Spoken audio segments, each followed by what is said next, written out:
The shooting in San Bernardino prompted the New York Times to do something this morning it hasn't done in nearly a century. For the first time since 1920, the Times published an editorial on its front page. The title is "End the Gun Epidemic in America." It calls for certain types of assault rifles and ammunition to be outlawed, saying they are weapons of war. It lashes out at elected leaders opposed to new gun restrictions, saying, quote, those politicians abet would-be killers by creating gun markets for them. The editorial is likely to stir up even more debate in the presidential campaign.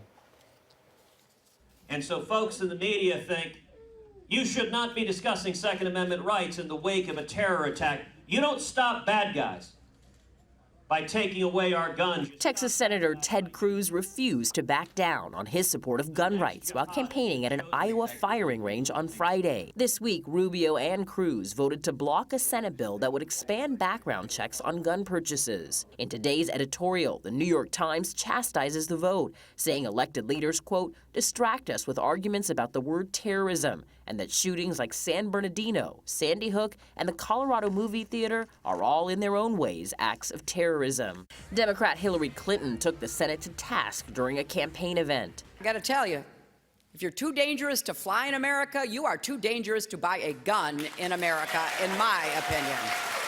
The Times editorial board suggests assault rifles, such as the one used in San Bernardino, should no longer be sold, and that Americans who own them should be required to give them up. Speaking at a campaign rally in Raleigh, North Carolina, before the editorial was published, Republican frontrunner Donald Trump said he would protect the Second Amendment. It's amazing when you think of some of the things you hear where let's not have guns. Well, you know one thing, the bad guys are going to have the guns.